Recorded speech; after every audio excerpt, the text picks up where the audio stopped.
Eu sou Viviane, enfermeira há 7 anos, e passo dizer com toda certeza que nunca vi nada como o que vivi naquela noite. Trabalho no hospital regional, um dos maiores da cidade, e desde que comecei minha carreira aqui, aprendi a lidar com tudo: pacientes graves, situações de risco, o cansaço interminável, claro, o medo. Mas o que aconteceu naquela noite? Isso foi algo que eu nunca vou conseguir explicar. Não de maneira racional. Era um turno comum, algo que já havia vivido centenas de vezes. A sala de emergência estava calma, o que era raro. A maior parte dos pacientes estava estável, e eu, como sempre, estava me ocupando da UTI, monitorando os aparelhos e verificando as condições dos doentes mais graves. Às 3 horas da manhã, o hospital parecia ainda mais silencioso do que de costume. Os corredores estavam desertos, com as luzes fluorescentes piscando levemente, criando uma sensação de vazio e solidão. Aquele silêncio era meu único companheiro enquanto eu caminhava entre os leitos. Eu estava na UTI, debruçada sobre o monitor de um paciente que estava em estado crítico após um acidente de carro. Os sinais vitais estavam estáveis, e eu precisava me concentrar para não perder nenhum detalhe. O ambiente ao meu redor parecia em perfeita calma, quase até surreal. Mas havia algo em mim que não se sentia à vontade. Eu costumava ouvir histórias de colegas mais velhos sobre certas sensações que se tinha em lugares como aquele, mas eu nunca acreditava. Eu estava ali para trabalhar, para salvar vidas, e nada mais. Foi então que eu ouvi o som. Um barulho baixo, vindo do fundo do quarto, quase como um sussurro. Como se alguém estivesse chamando meu nome. Viviane! Sussurrou a voz. Eu congelei. Naquela hora da noite, era impossível ser um paciente. Todos estavam em coma profundo ou sedados. Olhei ao redor, mas o quarto estava vazio, exceto por mim e pelo paciente. O alarme de monitoramento de sinais vitais soou, e rapidamente fui até o paciente para garantir que não fosse uma emergência. Mas, ao passar pela cadeira ao lado da janela, algo estranho me fez parar. A cadeira estava virada para a janela. Isso não fazia sentido. Quando entrei pela primeira vez no quarto, a cadeira estava ao lado da cama, virada para o centro do quarto. Agora, estava virada para a janela, como se alguém tivesse se levantado de lá. Uma sensação de frio subiu pela minha espinha, e por um segundo, me perguntei se alguém tinha entrado no quarto sem que eu tivesse percebido. Tentei afastar esse pensamento, mas quanto mais eu olhava para aquela cadeira, mais eu sentia uma estranha pressão no ar, como se o espaço ao meu redor estivesse se comprimindo. O ventilador no canto do quarto fazia um som estranho. As lâminas estavam girando de forma irregular, batendo levemente na estrutura de metal, produzindo um ruído metálico que ecoava pelo ambiente. Cada batida soava mais alta do que a anterior. O tipo de som que você começaria a ignorar se fosse apenas uma falha elétrica comum, mas não. Eu não conseguia tirar os olhos daquilo. O ventilador estava, respirando, como se ele estivesse vivo. Então, aconteceu. Eu estava verificando os sinais vitais do paciente quando ouvi, claramente, uma respiração. Não uma respiração humana, mas algo pesado, como um suspiro profundo e arrastado. Girei meu corpo rapidamente, olhando por todo o quarto. Não havia ninguém. Só o paciente, imerso em um sono profundo, aparentemente, sem nenhuma alteração. Eu tentei me convencer de que estava exagerando, que o cansaço estava afetando minha mente. Foi aí que o ventilador parou. O som metálico cessou abruptamente, e, no instante seguinte, o silêncio foi absoluto. De repente, uma sensação gélida preencheu o quarto, como se alguém tivesse aberto uma janela invisível. Eu sentia o frio tomando conta do meu corpo, mas, estranhamente, não conseguia me mover. Estava paralisada, com os olhos fixos na cadeira ao lado da janela, que agora estava ainda mais virada. Como se, de alguma forma, a cadeira estivesse se aproximando de mim. O barulho de passos pesados começou a ressoar atrás de mim. Não eram os passos de um paciente, e muito menos os de algum funcionário. Eram passos arrastados, como se algo estivesse se aproximando lentamente, com uma intenção maligna. Eu não conseguia me virar para olhar. Estava completamente congelada, o pânico me consumindo. Cada passo parecia um soco no meu peito, cada respiro do ambiente se tornava mais e mais abafado. Foi quando o alarme do monitor de sinais vitais disparou novamente, me tirando daquele estado de transe. Eu corri até o paciente e verifiquei seu quadro. O coração estava batendo de forma estável, mas eu sabia que algo estava muito errado. A presença naquele quarto era inegável, e eu estava sentindo uma pressão crescente sobre mim. Quando finalmente olhei para trás, a cadeira estava vazia novamente. Mas agora, uma coisa era clara: a cadeira não estava apenas virada para a janela. Ela estava virada para mim. Eu saí correndo do quarto, tentando ignorar as sensações que ainda me assombravam. Mas a cada passo que eu dava, o hospital parecia se transformar. Os corredores estavam mais longos, as luzes mais fracas. Eu me vi em um labirinto, sem saber como havia chegado até ali. Eu estava sozinha, e ao longe, ouvi novamente aquela respiração. Agora, parecia mais perto. Era como se algo me seguisse, invisível, mas presente, perto o suficiente para que eu sentisse sua presença, mas longe o suficiente para me deixar hesitante e cheia de medo. Quando finalmente cheguei à enfermaria, procurei alguém para me ajudar, mas todos os outros estavam ocupados ou ausentes. Sozinha. Eu estava sozinha, e o hospital parecia ainda mais vazio. Naquela noite, fui embora mais cedo. Não sabia o que aconteceu, mas algo naquele hospital nunca mais seria o mesmo para mim. Eu sabia que havia algo ali. Algo que me observava, me seguia. Algo que jamais deveria ter estado naquela UTI. A cadeira? Ela nunca mais foi movida, mas eu sabia que aquela noite foi apenas o começo de algo que eu nunca conseguiria explicar.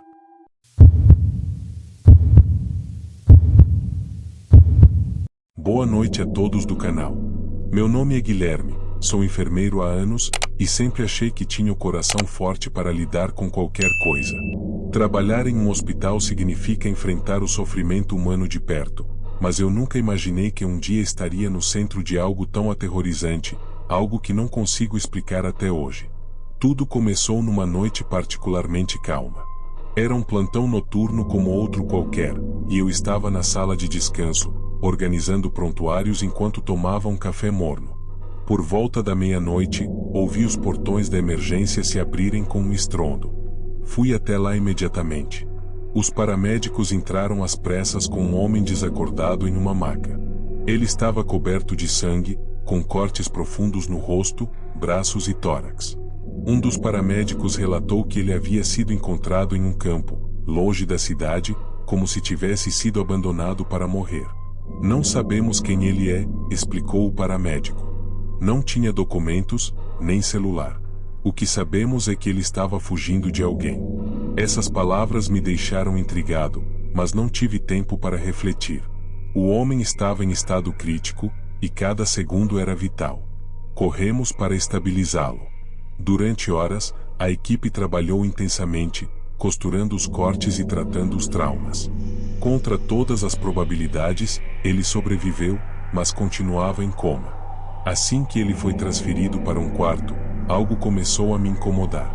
Sempre que entrava naquele espaço, sentia um frio estranho, como se o ar ao redor estivesse mais denso. Tentei ignorar, pensando que era cansaço acumulado. Naquela mesma noite, por volta das 3 da manhã, enquanto fazia as rondas, percebi algo estranho. No corredor que levava ao quarto do paciente, as luzes piscavam levemente. Achei que fosse uma falha elétrica, algo comum em hospitais antigos. Mas, quando cheguei perto, ouvi um som estranho. Era como um sussurro, baixo e indistinto, vindo do quarto. Abri a porta devagar e vi o paciente deitado, imóvel, com os monitores indicando estabilidade. O quarto estava em silêncio absoluto. O sussurro havia parado. Devo estar imaginando coisas, pensei. Mas, ao me virar para sair, senti algo. Era como se alguém estivesse atrás de mim. Meu coração disparou, mas quando me virei, não havia nada. Na manhã seguinte, enquanto relatava o caso ao médico de plantão, ele me interrompeu. Tem algo estranho nesse paciente. Olhe isso. Ele me mostrou uma radiografia. O corpo do homem estava coberto por pequenas cicatrizes internas, como se ele tivesse sido cortado e remendado várias vezes ao longo da vida. O mais estranho eram as marcas em seus ossos, símbolos que pareciam gravados, mas não faziam sentido. Nunca vi algo assim antes, admitiu o médico, com um tom de preocupação. Ao longo dos dias, o paciente permaneceu em coma, mas a atmosfera ao redor dele continuava pesada. Alguns colegas começaram a evitar entrar no quarto, alegando sentir calafrios inexplicáveis. Um dos enfermeiros, mais jovem, jurou ter ouvido alguém murmurando o nome dele quando passou pelo corredor. Uma semana depois, enquanto organizava prontuários na recepção, notei um homem parado na entrada do hospital. Ele usava roupa simples e tinha uma expressão vazia. Não fazia nada além de olhar fixamente para dentro, como se estivesse procurando algo. Posso ajudá-lo?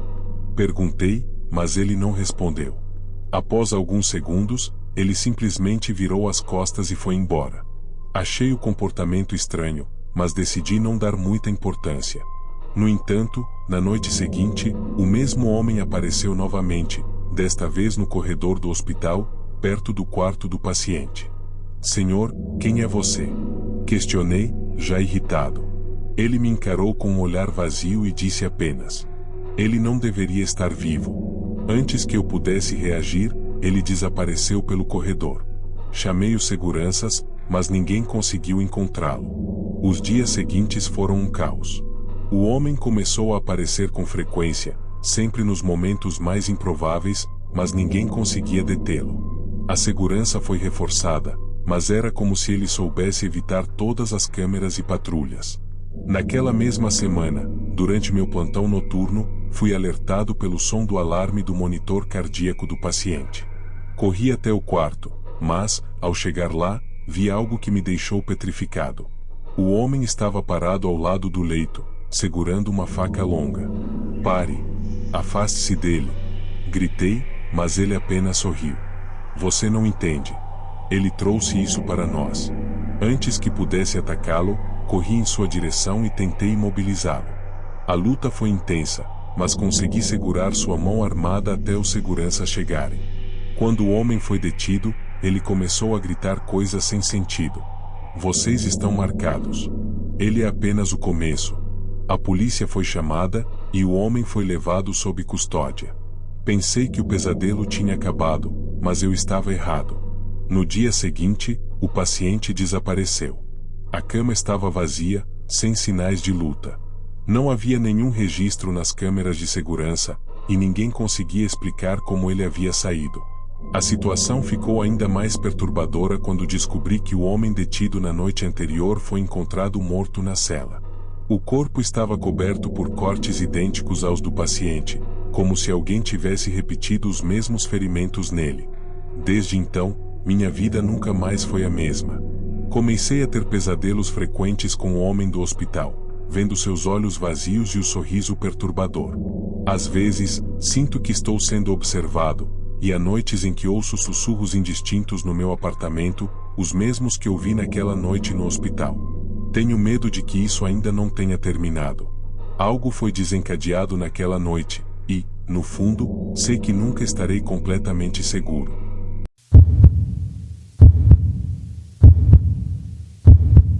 Olá, canal Relatos de Terror. Demorei para decidir se iria contar meu relato ou não. Hoje, decidi contar minha história através do e-mail do canal. Meu nome é Gustavo, sou enfermeiro há mais de 12 anos, e durante esse tempo, já enfrentei situações que a maioria das pessoas não acreditaria. A pressão da emergência, os casos mais graves, as despedidas inevitáveis e até momentos em que a medicina parecia desafiada por algo maior. Mas o que vou relatar aqui não tem explicação médica ou lógica. É uma experiência que abalou profundamente minha visão de mundo e que, até hoje, me tira o sono. Há alguns anos, fui transferido para um pequeno hospital no interior. Um lugar antigo, com corredores estreitos, paredes descascadas e uma iluminação precária que fazia as sombras parecerem dançar. A equipe era reduzida, e os recursos eram limitados, mas o ambiente era acolhedor de um jeito estranho, quase melancólico. No entanto, O hospital tinha uma reputação sombria entre os moradores. Sempre havia histórias de ruídos inexplicáveis, vultos e sensações de frio em algumas áreas do prédio. Como alguém cético e acostumado com turnos noturnos, não dei importância para as lendas. Era apenas um hospital velho, com encanamentos antigos e vento entrando pelas frestas. Numa noite tranquila, fui chamado para atender o Sr. Joaquim, um paciente de 78 anos recém-internado. Ele havia chegado com problemas respiratórios graves e estava visivelmente debilitado. Quando entrei no quarto, fui recebido por um silêncio opressivo. Joaquim estava deitado, com o olhar fixo no teto. Seus lábios se moviam, mas suas palavras eram incompreensíveis, como se estivesse rezando ou murmurando algo para si mesmo. Boa noite, Sr. Joaquim, sou o enfermeiro Gustavo. Estou aqui para cuidar do senhor, falei, tentando quebrar o clima estranho. Ele não respondeu, mas virou os olhos lentamente para mim. Havia algo no olhar dele que me fez hesitar, como se ele estivesse vendo algo além de mim. Achei que era apenas confusão devido à idade ou ao estado de saúde, então continuei. Enquanto verificava seus sinais vitais, ouvi um sussurro. Ele não falava comigo diretamente, mas repetia baixinho. Eles estão aqui, eles nunca vão embora. O senhor está sentindo alguma coisa? Quer me contar o que está sentindo? Perguntei, tentando entender. Ele apenas balançou a cabeça, desviando o olhar para o canto do quarto. Seus olhos arregalaram-se subitamente, e ele agarrou meu braço com uma força inesperada para alguém tão fraco. Não deixe ela me levar. Por favor, não deixe. Implorou com uma voz rouca, quase desesperada. Olhei para o canto que ele apontava, mas não havia nada além de uma sombra projetada pelo abajur. Aquilo me deixou desconfortável, mas continuei a tranquilizá-lo. Está tudo bem, Sr. Joaquim. Não tem ninguém aqui além de mim. Ele não pareceu acreditar, mas soltou meu braço lentamente, embora continuasse murmurando algo sobre eles.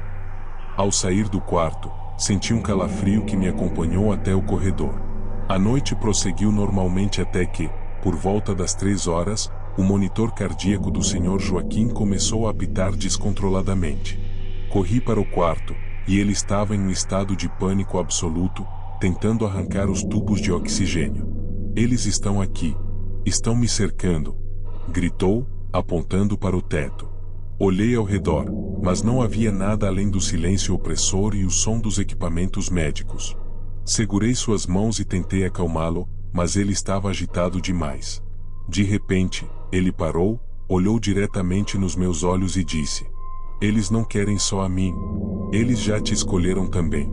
Antes que eu pudesse reagir, ele teve uma parada cardíaca. Fizemos de tudo para reanimá-lo, mas ele não resistiu. Quando o monitor finalmente silenciou, um frio inexplicável tomou conta do quarto, como se algo tivesse deixado o corpo dele, mas ainda estivesse ali. Conforme os procedimentos, preparei o corpo para a funerária e finalizei a papelada. Mas, enquanto terminava, ouvi algo que fez meu sangue gelar. Gustavo. O chamado foi baixo, como um sussurro, mas claro o suficiente para que eu soubesse que alguém estava me chamando. Olhei para trás, mas o quarto estava vazio. O corpo do Sr. Joaquim estava imóvel na cama, coberto pelo lençol. Ao sair, senti que algo me seguia pelo corredor. A sensação de ser observado era tão forte que cheguei a me virar várias vezes, mas não vi nada. Naquela noite, dormi mal. Acordei suando frio, com a impressão de que havia alguém no meu quarto. Quando acendi a luz, tudo parecia normal, mas a sensação de que não estava sozinho permaneceu. Nos dias seguintes, coisas estranhas começaram a acontecer. Objetos caíam sem explicação, sussurros ecoavam pelos corredores, e sombras pareciam se mover onde não havia ninguém. Comecei a evitar o quarto onde Joaquim havia falecido, mas a sensação de perseguição não desaparecia.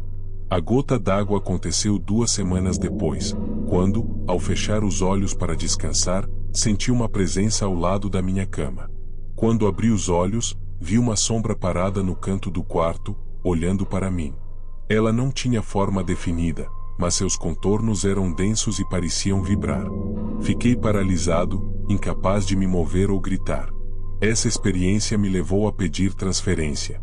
Embora tenha deixado aquele hospital, a sensação de que algo me segue nunca desapareceu completamente. Até hoje, evito turnos noturnos e mantenho as luzes acesas quando estou sozinho. A lógica e a ciência, que sempre guiaram minha vida, falharam em explicar o que aconteceu. Mas sei de uma coisa: algo inexplicável aconteceu naquela noite, algo que me assombra até hoje. E, seja lá o que for, parece estar esperando pacientemente para me encontrar novamente.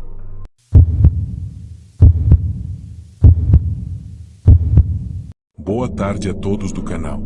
Meu nome é Ana, sou enfermeira há quase 10 anos e sempre me orgulhei do meu trabalho. Ajudar as pessoas nos momentos mais vulneráveis de suas vidas é gratificante, mas também carrega um peso emocional. Nunca pensei que esse peso pudesse se transformar em um medo profundo e constante, até conhecer Paulo. O que deveria ser apenas mais um paciente em minha rotina virou um pesadelo que mudou minha vida para sempre. Tudo começou em uma terça-feira à noite, quando Paulo deu entrada no hospital. Ele estava desidratado e precisando de cuidados básicos. Magro, com olhos fundos e um semblante vazio, ele parecia apenas mais um entre os muitos pacientes que atendo diariamente. Meu trabalho era simples: administrar o soro, monitorar seus sinais vitais e garantir que ele estivesse confortável até receber alta. Mas, desde o início, algo nele me incomodava. Ele nunca falava muito, mas me observava de uma maneira estranha, como se estivesse analisando cada movimento meu. Aquilo me deixava desconfortável, mas tentei ignorar. Afinal, no meu trabalho, é comum lidar com comportamentos atípicos. Nos 2 dias que ele passou internado, essa sensação só piorou. Toda vez que entrava no quarto, seus olhos me seguiam. Ele não fazia perguntas nem reclamações, apenas ficava ali, me encarando. No dia em que recebeu alta, me agradeceu de uma maneira que me arrepiou. Ele segurou minha mão por tempo demais, apertando com força, e disse: "Obrigado por cuidar de mim. Você é especial, sabia?" Eu sorri de forma educada e respondi algo genérico, mas aquele olhar vazio e perturbador ficou na minha mente. Depois que ele saiu do hospital, achei que seria o fim daquela história. Mas eu estava muito enganada. Naquela mesma noite, enquanto caminhava até o ponto de ônibus, senti que estava sendo observada. As ruas estavam desertas, mas havia algo no ar, um peso que eu não conseguia ignorar. Olhei para trás várias vezes, mas não vi ninguém. Achei que era apenas o cansaço. Cheguei em casa, tranquei as portas e tentei esquecer a sensação. Nos dias seguintes, essa sensação persistiu. Sempre que saía do hospital, parecia que havia alguém me seguindo, mas nunca conseguia identificar quem. Então, uma noite, eu o vi. Estava descendo do ônibus perto de casa quando percebi uma silhueta na esquina. Era Paulo. Ele estava parado, meio escondido na sombra de uma árvore, mas eu sabia que era ele. Meu coração disparou. Como ele sabia onde eu morava? Tentei fingir que não o tinha visto e caminhei rapidamente para casa. Quando fechei a porta atrás de mim, senti um alívio momentâneo, mas ao olhar pela janela, lá estava ele, na calçada, olhando fixamente para minha casa. Nas noites seguintes, Paulo continuou aparecendo. Ele ficava parado, às vezes por horas, apenas observando. Às vezes, caminhava lentamente de um lado para o outro, como se estivesse esperando algo. Liguei para a polícia, mas sem provas de uma ameaça direta, disseram que não podiam fazer nada além de patrulhar a área.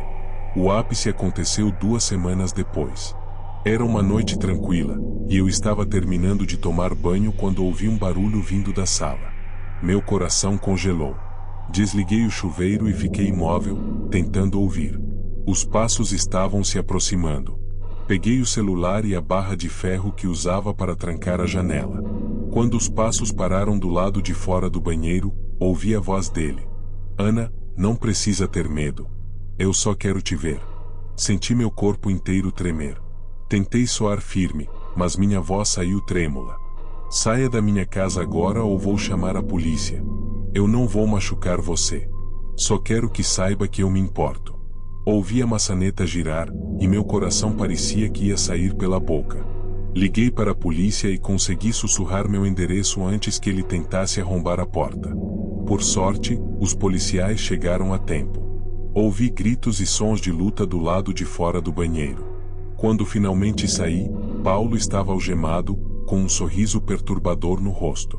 Você vai sentir minha falta, Ana, ele disse, enquanto era levado. Depois disso, minha vida nunca mais foi a mesma. Paulo foi preso por invasão de domicílio e perseguição. Durante a investigação, descobriram que ele vinha me seguindo há semanas. No celular dele, havia fotos minhas tiradas sem que eu soubesse, em momentos do meu dia a dia, saindo do hospital, no mercado, e até dentro da minha própria casa, pelas janelas.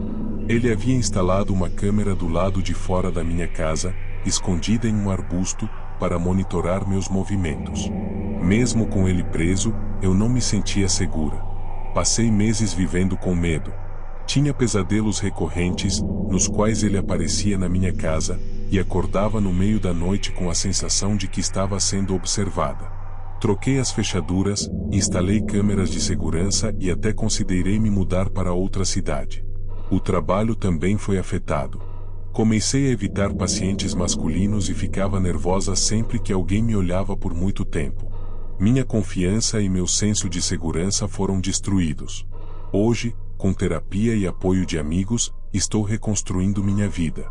Mas ainda olho por cima do ombro, especialmente à noite. A experiência me ensinou que o perigo pode vir de onde menos esperamos, e que, às vezes, as cicatrizes do medo demoram muito mais para cicatrizar do que as físicas.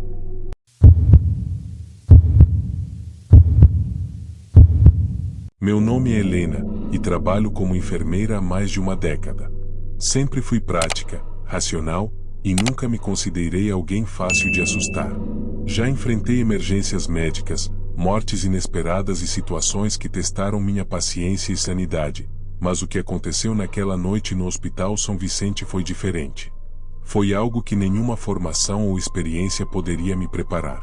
Era uma sexta-feira, e eu estava cobrindo um plantão noturno. O São Vicente era um hospital antigo, fundado há mais de 70 anos, com corredores estreitos, tetos altos e uma arquitetura que parecia sufocar quem passasse por ali por muito tempo. Durante o dia, o movimento constante de médicos, pacientes e visitantes mascarava a sensação opressiva do lugar, mas à noite, especialmente em plantões tranquilos como aquele, o silêncio tornava tudo mais pesado. Eu estava designada à ala de cuidados paliativos, um setor isolado onde ficavam pacientes em estado terminal. Naquela noite, tínhamos apenas 2 pacientes, Dona Maria, uma senhora de 78 anos com câncer avançado, e o Sr. Alberto, um homem de 62 anos em coma havia semanas. Era o tipo de ala que você preferia evitar, onde as paredes pareciam absorver o sofrimento de quem ali passava. Tudo começou por volta das 2 da manhã. Eu estava preenchendo relatórios no posto de enfermagem, ouvindo apenas o zumbido das lâmpadas fluorescentes. A calmaria daquela madrugada foi interrompida por um som de passos no corredor. Eram lentos, ritmados, como se alguém estivesse caminhando deliberadamente em minha direção. Levantei-me, olhando pelo corredor iluminado apenas pela luz fraca das lâmpadas. Estava vazio. Respirei fundo, tentando ignorar o calafrio que subiu pela minha espinha. Voltei a me sentar, mas os passos voltaram, agora mais altos e mais próximos. Peguei minha lanterna e comecei a caminhar pelo corredor. Passei pelo quarto de Dona Maria e a encontrei acordada, com os olhos arregalados fixos no teto. Dona Maria, está tudo bem? Perguntei, tentando soar calma. Ela virou lentamente a cabeça para mim, seus olhos estavam estranhos, vidrados. Ele está aqui, sussurrou. Quem está aqui? Minha voz saiu mais trêmula do que eu gostaria. O homem de preto. Ele veio me buscar, disse ela, com um sorriso que parecia mais uma expressão de medo. Tentei tranquilizá-la, dizendo que estava tudo bem e que ninguém mais estava ali. Mas ela balançou a cabeça, teimosa. Ele sempre vem, murmurou, voltando a olhar para o teto. Saí do quarto sentindo uma pressão estranha no peito. O corredor estava vazio, mas o ar parecia mais pesado. Foi então que ouvi algo vindo do quarto do Sr. Alberto. Um som de arrastar, como se algo estivesse sendo puxado pelo chão. Ao entrar no quarto, senti um cheiro estranho, uma mistura de flores murchas e algo podre. Verifiquei o Sr. Alberto, mas seus sinais vitais estavam normais. Contudo, o som continuava. Ele parecia vir debaixo da cama. Abaixei-me, mas não havia nada ali. O monitor cardíaco começou a apitar irregularmente, e em questão de segundos, parou. Ele havia falecido. Chamei o médico de plantão, que confirmou o óbito. Enquanto ele preenchia os documentos, ouvi um som de passos novamente, desta vez no corredor principal. Ao sair para verificar, vi uma figura no final do corredor. Era um homem alto, usando um casaco preto que chegava até o chão. Ele estava de costas, completamente imóvel. "Quem está aí?" Gritei, minha voz ecoando pelo corredor. A figura não se moveu.